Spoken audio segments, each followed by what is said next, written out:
Hello दोस्तों, so once again welcome back to my YouTube channel homework hacks. तो आज है हमारे जावा का लेक्चर नंबर 1। हम लोग बात करेंगे अपने बेसिक्स ऑफ जावा के ऊपर। इस वीडियो के अंदर जो टॉपिक्स डिस्कस किए गए हैं वो हैं हम लोग के what is Java, OOPs, class, object, inheritance, polymorphism, abstraction, encapsulation और फीचर्स ऑफ जावा। इन सब टॉपिक्स को डिस्कस करने के बाद, एग्जांपल्स को समझने के बाद, फिर लास्ट में हम लोग एक क्विक रिवीजन लेंगे इन सारे टॉपिक्स का। एक्सप्लेनेशन को स्टार्ट करने से पहले मैं बता दूं, मेरे इस वीडियो का मोटिव आप लोग को बुकिश डेफिनेशन को याद कराना बिल्कुल भी नहीं है।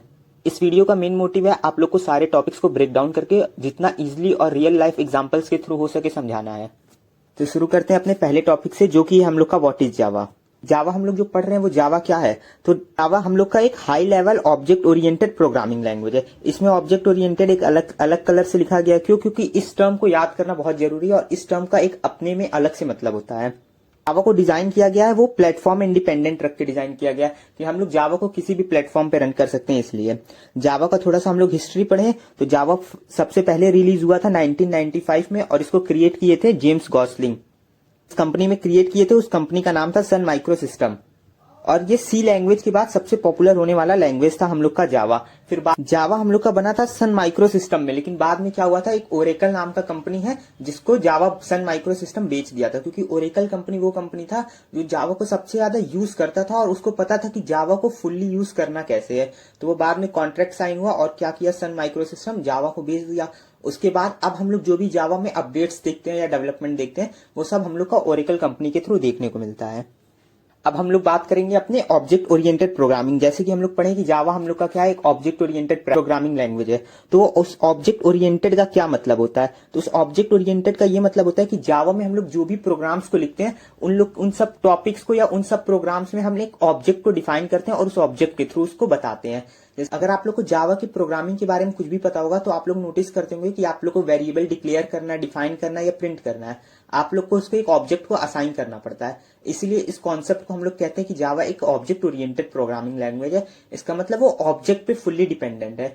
तो जावा हम लोग का प्रिंसिपल ऑफ ओप्स को फॉलो करता है। ओप्स का मतलब यही है, ऑब्जेक्ट ओरिएंटेड प्रोग्रामिंग। और ये कितनी बार एग्जाम में फॉर्म के रूप में पूछा भी गया है। और ये जो ओप्स है, जो हम लोग का ऑब्जेक्ट ओरिएंटेड प्रोग्रामिंग लैंग्वेज है, ये कुछ कॉन्सेप्ट्स को अपने अंदर इंक्लूड करता है कि अगर आप लोग को किसी प्रोग्रामिंग को ऑब्जेक्ट ओरिएंटेड प्रोग्रामिंग कहना है, डिक्लेयर करना है, तो उसके अंदर कुछ चीजें होने बहुत जरूरी है। वो क्या होंगे? वो होगा हम लोग का class, object, inheritance, polymorphism, encapsulation और एक और चीज होता है एब्स्ट्रैक्शन। चलिए अब इन सारे टॉपिक्स को हम लोग ब्रीफ में आगे वीडियो में समझते हैं कि क्या कहते हैं ये सारे सब टॉपिक्स या कॉन्सेप्ट्स। तो पहला हम लोग का कॉन्सेप्ट था क्लास। और class object oriented programming language का बेस होता है, इसको समझना बहुत जरूरी है। क्लास हम लोग का क्या कहता है कि क्लास क्या है, ये एक ब्लूप्रिंट है ऑब्जेक्ट का, जिसके अंदर हम लोग अपने ऑब्जेक्ट्स के प्रॉपर्टीज को डिफाइन करते हैं। ब्लूप्रिंट है ऑब्जेक्ट का मतलब क्या कि आप लोग को समझिए एक ऑब्जेक्ट बनाना है, आपको ऑब्जेक्ट बनाना है ए, आपको ऑब्जेक्ट बनाना है बी और आपको ऑब्जेक्ट बनाना है सी। तो अगर आपको कुछ चीज बनाना है तो उसके लिए आप लोग को एक एनवायरनमेंट चाहिए, एक जगह चाहिए। वो जगह को हम लोग कहते हैं क्या, क्लास। क्लास को पढ़ने के लिए आप लोग को ऑब्जेक्ट्स आना जरूरी है और ऑब्जेक्ट्स को समझने के लिए आप लोग को क्लास आना जरूरी है। तो अभी हम लोग आगे क्लास और ऑब्जेक्ट को जब साथ साथ में देखेंगे तो ये दोनों टॉपिक हम लोग के इजिली बहुत अच्छे से क्लियर हो जाएंगे। तो क्लास और ऑब्जेक्ट को साथ साथ देखने से पहले समझ लीजिए ऑब्जेक्ट क्या होता है। तो ऑब्जेक्ट हम लोग का मेंबर होता है एक क्लास का। तो देखें कि क्लास के अंदर हम लोग ऑब्जेक्ट को बनाते हैं या ऑब्जेक्ट बनाने के लिए हम लोग को क्लास चाहिए। तो ऑब्जेक्ट क्या है? ऑब्जेक्ट हम लोग का सिंपली क्लास का मेंबर है जिसमें हम लोग क्या करते हैं, अपने रियल वैल्यूज को डिफाइन कर देते हैं। ऑब्जेक्ट और क्लास इतने टफ टॉपिक नहीं है। अगर आप लोग को ऑब्जेक्ट और क्लास को इजीली समझना है तो समझिए कि एक बहुत बड़ा बिल्डिंग बन गया। अब इस बिल्डिंग में एम्प्टी रूम्स पड़े हैं, उन रूम्स को आप कह सकते हैं क्या, क्लास कह सकते हैं। क्लास जैसे आप स्कूल में भी बैठे हैं, समझिए आपका स्कूल है, आप एक क्लास में बैठे हैं, वही क्लास क्या है, जावा के अंदर भी एक ऐसा रूम, वो आपका हो गया क्या, आप उसको क्लास नाम दे सकते हैं। अब क्लास में ऑब्जेक्ट्स क्या होते हैं? तो आपके क्लासरूम में बेंच प्रेजेंट है, डेस्क प्रेजेंट है, वो सब क्या है, एक ऑब्जेक्ट है ना, वो रियल लाइफ ऑब्जेक्ट है, उनका कुछ वैल्यू है। अगर आपका एक क्लास है, क्लास समझिए आपका है 9A, कि क्लास का क्या नाम हो गया, 9A। अब उस 9A में एक डस्टर रखा है, वो डस्टर क्या हो गया, वो डस्टर उस 9A क्लास का वो एक ऑब्जेक्ट हो गया जिसका कुछ प्रॉपर्टी होगा। प्रॉपर्टी क्या होगा, रफ करना बोर्ड को। उसी क्लास में समझिए क्लॉक है, तो वो क्लॉक किस क्लास का, वो 9A क्लास का एक ऑब्जेक्ट है क्लॉक। उसका प्रॉपर्टी क्या है, सबको टाइम दिखाना। तो यही है क्लास और ऑब्जेक्ट। आप लोग एग्जाम में इसको बिल्कुल ऐसे लिख सकते हैं कि क्लास क्या है, क्लास हम लोग का रियल लाइफ ब्लूप्रिंट है जिसके अंदर हम लोग ऑब्जेक्ट को डिफाइन करते हैं। ऑब्जेक्ट क्या है, ऑब्जेक्ट हम लोग का क्लास का मेंबर है जो कुछ वैल्यूज को होल्ड करता है, वो वैल्यूज हरदम रियल वैल्यूज होते हैं। आप और इस चीज को भी याद रखिएगा, ये एग्जाम में बहुत बार ट्विस्ट करके पूछा जाता है। बिना ऑब्जेक्ट का क्लास हो सकता है लेकिन बिना क्लास का ऑब्जेक्ट नहीं हो सकता। यहाँ पे हम ज्यादा कंप्यूटर के टर्म्स में ना जाके आपको सारी चीजें रियल लाइफ के थ्रू, एग्जांपल्स के थ्रू समझा रहे हैं ताकि आप लोग को इजिली ये सारे कॉन्सेप्ट्स दिमाग में बैठे रहें। अगला हम लोग का जो ओप्स का कॉन्सेप्ट है वो है इनहेरिटेंस। इनहेरिटेंस क्या कहता है कि the capability of a class to use the property and method of another class. कि समझिए क्लास दूसरे क्लास का प्रॉपर्टी को या उसके मेथड्स को यूज कर रहा है, इसको कहते हैं हम लोग इनहेरिटेंस। आप लोग बायोलॉजी में भी एक टर्म पढ़े होंगे इनहेरिट। इनहेरिट मतलब क्या, कि जो आपको आपके मम्मी या पापा के से मिला होता है उसको हम लोग कहते हैं इनहेरिट। कंप्यूटर में इनहेरिटेंस का मतलब सेम होता है कि जो आप किसी के पास है आप उससे लेके अपने क्लास में यूज कर रहे हैं। सेम अगर क्लास वाले एग्जांपल्स के थ्रू समझिए तो समझिए एक क्लास है 9A, अनदर क्लास है हम लोग का 9B। 9B को एक ऐसा मेथड निकाला जिससे मैथ का आपका कुछ क्वेश्चन इजिली सॉल्व हो गया। अब आप लोग क्या किए, अपना सम सॉल्व करते हुए वहां उस मेथड को यूज किए उन लोग से सीख के, तो ये आप लोग क्या किए, उन लोग से ये मेथड इनहेरिट कर लिए। सेम अगर आप लोग टाइम वाले केस का एग्जांपल लिए, समझिए आपकी क्लास का वॉच खराब हो गया, आप लोग 9B से टाइम को पूछ लिए या वॉच को 9B में कुछ इस तरीके से लगाएं कि आप 9A से भी विजिबल कर सकते हैं, तो आप उन टाइम क्या किए, उन लोग से इनहेरिट कर लिए। तो इनहेरिटेंस क्या है कि हम लोग की और क्लास का प्रॉपर्टी या मेथड को यूज कर रहे हैं अपने क्लास में, इसी चीज को हम लोग कहते हैं इनहेरिटेंस। अगला कॉन्सेप्ट जो हम लोग का ओप्स का है वो है पॉलीमॉर्फिज्म। पॉलीमॉर्फिज्म क्या कहता है हम लोग का, the capability to do different things based on data of different types, it accept and give result output accordingly. क्या कह रहा है हम लोग का, तो जैसा डाटा प्रोवाइड किया जा रहा है आप वैसा काम कर रहे हैं, तो ये क्या हो जाएगा, पॉलीमॉर्फिज्म हो जाएगा। पॉली का मतलब होता है कि बहुत ज्यादा, और मॉर्फिज्म का मतलब होता है कि फेस चेंजर। जैसे कि आप लोग एक आदमी है, अगर हम लोग उसको क्या करेंगे, अगर उसको टीचर का कपड़ा हम लोग प्रोवाइड कर दिए और बता दिए कैसे पढ़ाना है तो वो टीचर बन के पढ़ा देगा। अगर उसको डॉक्टर का सूट हम लोग प्रोवाइड कर दिए तो वो डॉक्टर बन के दिखा देगा।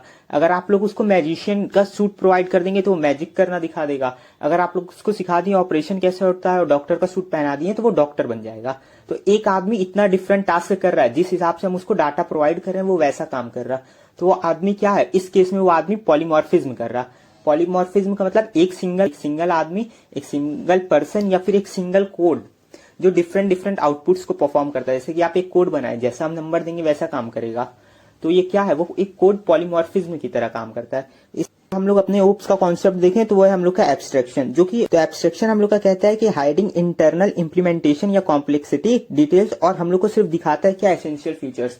जैसे कि इस केस में क्या होगा कि आप किसी चीज को हाइड कर रहे हैं लेकिन एक बड़ी चीज को दिखा रहे हैं। जैसे कि समझिए कोई कार है, ठीक, आप कार को बाहर से देखते हैं, एक बटन दबाते हैं और कार चालू हो जाता है, लेकिन वो बटन दबाने के पीछे इंजन कैसे स्टार्ट हो रहा है वो सब चीज क्या रहता है, वो बहुत कॉम्प्लेक्स प्रोसेस है, वो बहुत कॉम्प्लेक्स चीज है जिसको कार में हाइड किया जाता है। तो वो हम लोग का एब्स्ट्रैक्शन की तरह काम कर रहा है कि एब्स्ट्रैक्शन में आप जो भी कॉम्प्लेक्स चीज होता है उसको हाइड कर देते हैं और सिर्फ ऊपर से चीज दिखाते हैं। आप कार का एग्जांपल ले लीजिए, मोबाइल का ले लीजिए, लैपटॉप का, जितनी टेक्नोलॉजीज हैं सबका लेके देखिए, जो कि कोडिंग में बहुत होता है कि कोडिंग में आप एक नंबर को इनपुट करते हैं उस हिसाब से आउटपुट मिल जाता है, लेकिन कोडिंग के पीछे जो बैकग्राउंड में कोड्स लिखे जाते हैं वो बहुत कॉम्प्लेक्स और बहुत टफ होते हैं, जो कि नॉर्मल कोई भी यूजर्स को समझ नहीं आएंगे। इस कॉन्सेप्ट को हम लोग कहते हैं एब्स्ट्रैक्शन। अगला और जो हम लोग का लास्ट कॉन्सेप्ट है ओप्स का वो है हम लोग का इनकैप्सुलेशन। इनकैप्सुलेशन क्या कहता है कि हम लोग को कैप्सुलेट कर देना या डाटा को रैप कर देना इस तरीके से कि उसको कोई भी बाहर का चीज टच ना कर सके। इन कैप्सूल मतलब आप समझे दवाई, जो दवा आप खाते हैं वो क्या होता है, कैप्सूल, कि ये दवा है। अब इस दवा को आप इनकैप्सुलेशन कर दिए कि इस दवा के ऊपर एक कोटिंग लगा रहता है, ये कोटिंग क्या करता है, इस दवा को प्रोटेक्ट रखता है बाहर की चीजों से। तो इनकैप्सुलेशन का सिंपल सा मतलब है आप जो भी कोड लिख रहे हैं उस कोड को एक किसी चीज से प्रोटेक्ट कर दीजिए जिससे कि कोई बाहर का उसको यूज ना कर पाए या उसको हैक ना कर पाए, सिस्टम को खराब ना कर पाए। इसको रियल लाइफ एग्जांपल से समझिए तो जैसे लंच, घर में लंच बना या कुछ भी डिनर बना, आपका कुछ भी खाना बना, तो अगर आप खुले में रखेंगे तो खाना क्या होगा, खराब हो जाएगा। कोई भी मॉस्किटोस आएंगे उसको छू देंगे तो वो खाना खराब हो जाएगा, वहां से चोरी हो जाएगा, गिर जाएगा, या फिर कोई कुछ में उसमें मिला दे तो बहुत से तरीके से वो खाना खराब हो जाएगा। तो उसको सेफ रखने के लिए क्या करते हैं, हम लोग खाने को कंटेनर में रख देते हैं या फिर टिफिन बॉक्स में पैक कर देते हैं। तो क्या हुआ, हम लोग उस खाने को कैप्सुलेट कर दिए, किसी सेफ चीज में रख दिए जिससे वो चारों तरफ से बंद हो गया। अब उस खाने में मॉस्किटोस नहीं लग सकते, वो खाना जल्दी खराब नहीं नहीं हो सकता।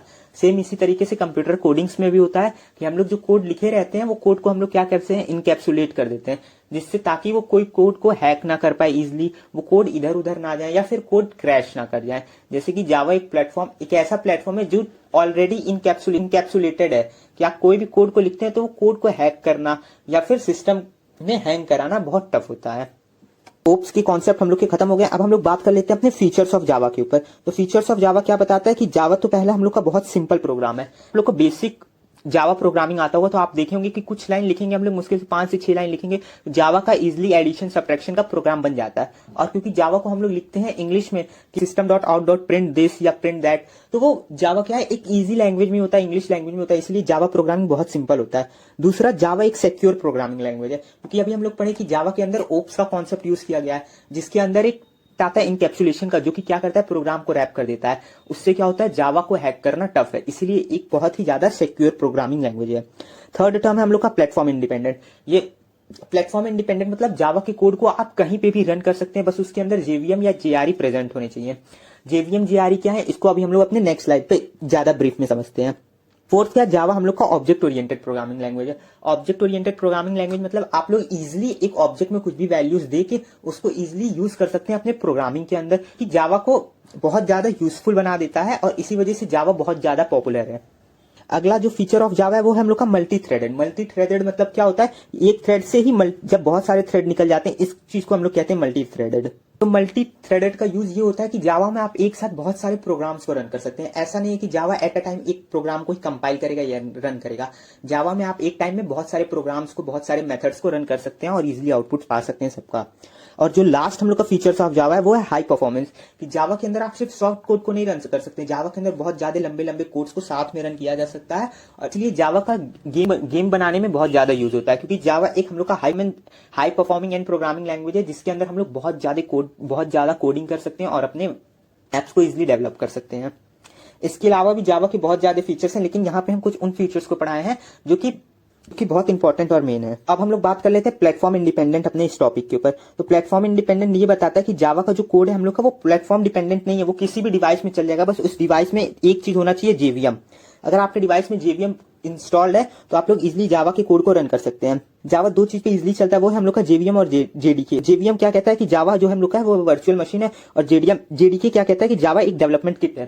तो जेवीएम क्या करता है, जावा के कोड को आपको एक एनवायरमेंट प्रोवाइड कर देता है जिसके अंदर वो कोड रन कर दे। और वहीं पे जो जेडीके है वो क्या करता है, ये जावा डेवलपमेंट किट, ये किट क्या करेगा कि आपके प्रोग्राम में कुछ एरर आ रहा है तो ये उस एरर को शो करता है कि यहाँ पे या इस लाइन में आपके प्रोग्रामिंग में ये एरर है, ऑब्जेक्ट डिक्लेयर नहीं है या ऑब्जेक्ट का वैल्यू स्पेसिफाई नहीं है। तो जेडीके जो हम लोग का वो एक डेवलपमेंट किट की तरह काम करता है, जो आपके कोड को डेवलप करता रहेगा कि इजिली आपका कोड रन कर जाए। वीडियो में आगे बढ़ने से पहले एक इंपॉर्टेंट इन्फॉर्मेशन, कि किसी को भी इसका नोट्स चाहिए रहेगा वो हमको इंस्टाग्राम पे डीएम कर देगा, हम वहां पे पूरे स्लाइड्स का नोट्स सेंड कर देंगे। तो बस इस वीडियो में अब हम लोग अपने लास्ट फेज, रिवीजन फेज पे आ गए। अब जल्दी जल्दी हम लोग रिकॉल कर लेते हैं कि इस वीडियो के अंदर हम लोग क्या क्या पढ़े हैं। वीडियो के अंदर जो सबसे पहला चीज हम लोग पढ़े हैं वो पढ़े हैं हम लोग जावा की। जावा क्या होता है, तो जावा हम लोग का एक प्रोग्रामिंग लैंग्वेज है जो कि हाई लेवल प्रोग्रामिंग लैंग्वेज है, ऑब्जेक्ट ओरिएंटेड से चलता है और वो प्लेटफॉर्म इंडिपेंडेंट है, जिसको कोई प्लेटफॉर्म नहीं चाहिए। फिर जावा के अंदर हम लोग एक टर्म देखें अपना, ऑब्जेक्ट ओरिएंटेड प्रोग्रामिंग लैंग्वेज, जिसको हम लोग कहते हैं ओप्स कॉन्सेप्ट भी। इसमें हम लोग क्या देखें कि जावा के अंदर कोई भी काम करवाना है तो उसके अंदर एक ऑब्जेक्ट का नीड होता है, हम लोग को ऑब्जेक्ट बना के उसको एक स्पेसिफाई वैल्यू देना रहता है। ओप्स कॉन्सेप्ट के अंदर 5 या 6 चीजें आती हैं, वो क्या क्या थी हम लोग की, पहला था हम लोग का क्लास, दूसरा था हम लोग का ऑब्जेक्ट, फिर एक प्रॉपर्टी हम लोग पढ़े इनहेरिटेंस का, फिर पढ़े पॉलीमॉर्फिज्म, फिर एक एब्स्ट्रैक्शन पढ़े हम लोग, इसके बाद पढ़े हम लोग इनकैप्सुलेशन। आज हम लोग का क्या कहता था कि जावा का क्लास एक ब्लूप्रिंट है ऑब्जेक्ट का, जिसके अंदर हम लोग अपने ऑब्जेक्ट को डिफाइन करते हैं। ऑब्जेक्ट क्या कहता था कि ऑब्जेक्ट जो हम लोग का है वो एक रियल लाइफ वैल्यू को होल्ड करता है, जो कि क्लास के अंदर हम लोग डिक्लेयर कर सकते हैं। उसके बाद हम लोग पढ़े थे प्रॉपर्टी अपना इनहेरिटेंस का। इनहेरिटेंस में हम लोग क्या देखें कि जो चीज हम लोग को किसी और से मिल रहा हो या हम लोग किसी और क्लास से यूज कर रहे हो जिस भी प्रॉपर्टीज को, वो कहलाते हैं हम लोग के इनहेरिटेंस। इसके बाद पढ़े थे हम लोग पॉलीमॉर्फिज्म का। पॉलीमॉर्फिज्म में हम लोग देखें कि एक आदमी जो डिफरेंट काम कर दे या एक प्रोग्राम जो डिफरेंट आउटपुट दे दे, जिस तरीके का इनपुट हम लोग प्रोवाइड कर रहे हैं, तो उस चीज को ही हम लोग कहते हैं पॉलीमॉर्फिज्म। इसके बाद पढ़े हम लोग अपना एब्स्ट्रैक्शन। हम लोग पढ़े थे कि कॉम्प्लेक्सिटी को हाइड कर देना, कि आप कॉम्प्लेक्सिटी को हाइड करके सिर्फ उसके एसेंशियल फीचर्स या जरूरत वाले फीचर्स को दिखाते हैं, उस चीज को हम लोग कहते हैं एब्स्ट्रैक्शन। इसके लास्ट में हम लोग जो ओप्स का कॉन्सेप्ट पढ़े थे वो था हम लोग का इनकैप्सुलेशन। इनकैप्सुलेशन क्या कहता है कि जो भी हम लोग अपना कोड लिखे हैं वो हम लोग का एक इनकैप्सुलेट रहता है, जिससे कि कोई बाहर का चीज उसको खराब ना कर दे। इसके बाद हम लोग अपना पढ़े थे features of Java. Features of जावा में हम लोग देखे थे कि जावा हम लोग का एक बहुत ही सिंपल प्रोग्रामिंग लैंग्वेज है, एक बहुत ही सिक्योर प्रोग्रामिंग लैंग्वेज है कि कोई जल्दी इजीली हैक नहीं कर सकता इनकैप्सुलेशन की वजह से। फिर ये प्लेटफॉर्म इंडिपेंडेंट है, किसी भी प्लेटफॉर्म पे चल सकता है। उसके बाद ये एक ऑब्जेक्ट ओरिएंटेड प्रोग्रामिंग लैंग्वेज है। फिर ये मल्टी थ्रेडेड है, एक साथ हम लोग बहुत सारे काम को कर सकते हैं, बहुत सारे कोड को रन कर सकते हैं। और लास्ट में हम लोग देखे थे कि हाई परफॉर्मेंस प्रोग्रामिंग लैंग्वेज है, इसीलिए इसका यूज बड़े बड़े गेम्स को भी डेवलप करने के लिए किया जाता है। जावा लैंग्वेज इतना टफ नहीं है, आप उसके टर्म्स को अगर समझने लगेंगे तो आप लोग इजीली अपने लैंग्वेज में सारे आंसर्स को लिख सकते हैं। तो बस जावा के लेक्चर 1 को यहीं पे खत्म करते हैं। जावा के लेक्चर नंबर 2 में हम लोग टोकन्स के ऊपर डिस्कस करेंगे किस तरीके से टोकन्स में कैरेक्टर, वेरिएबल्स, इंटीजर्स, लिटरल्स ये सब क्या होते हैं और इनको इजीली हम लोग समझेंगे। अगर आप लोग को इस वीडियो में कोई भी डाउट हो तो कमेंट सेक्शन में डाउट को मेंशन कर दीजिएगा, हम उसको नेक्स्ट वीडियो में क्लियर कर देंगे।